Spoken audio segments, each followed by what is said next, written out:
Good morning guys! For today's video, we're cooking the very classic breakfast ng Philippines. This is what we call ginisang ampalaya. Yes po, ginisang ampalaya with egg. Ayan. So, slice lang po natin at ipakita ko po. Na-slice na po natin yung ating mga ingredients. Nandito po syempre ang star of all the ingredients.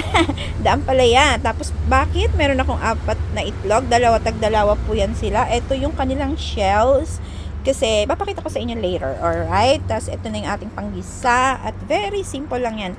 Ang very typical na classic na ginisang ampalaya with itlog. Init na ng ating mantika.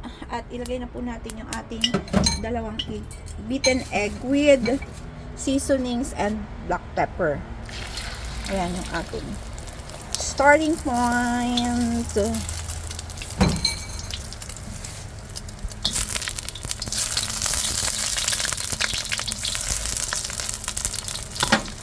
Right. Okay na ang ating scrambled egg. Tanggalin na po natin. On the same pan, dito na rin natin isusute yung ating garlic.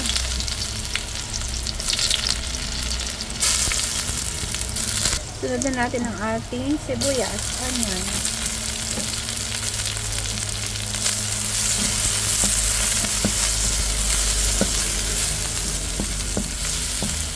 And let's put the tomatoes.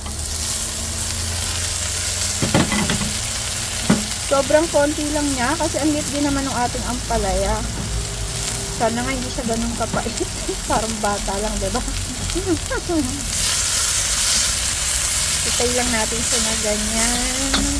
Guys, this time pwede na natin ilagay ang ating ampalaya. The bitter gourd ba?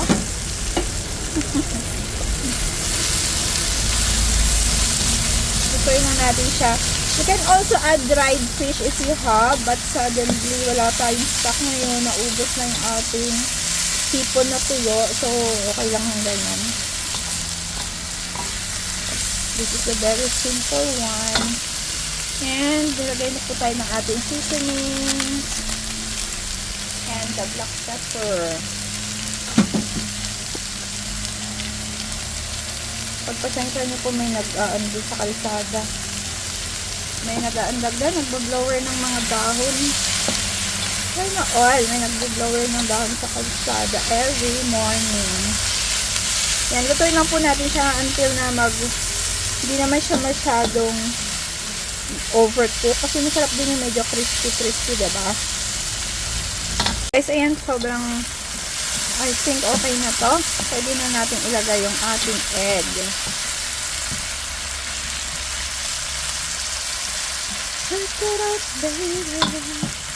Yeah, we can add our scrambled egg ito, guys. Nilagyan ko na rin yan siya ng pepper and other seasonings, yung mga panglasa niya. Like, alam nyo na, tak-tak-tak.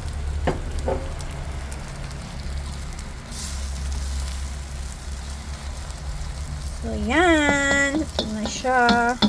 Hintayin na lang natin siyang malutong ng bonggang-bong. Pag ganito ng kanyang texture, meaning, luto na po yan. Pwede na natin siyang i-serve. So, what I did is, ipi-plating ko siya dito. Guys, tanggalin na natin siya lahat. At ilagay na natin siya dito. See, nakita niyo po ba? Gaano kaganda.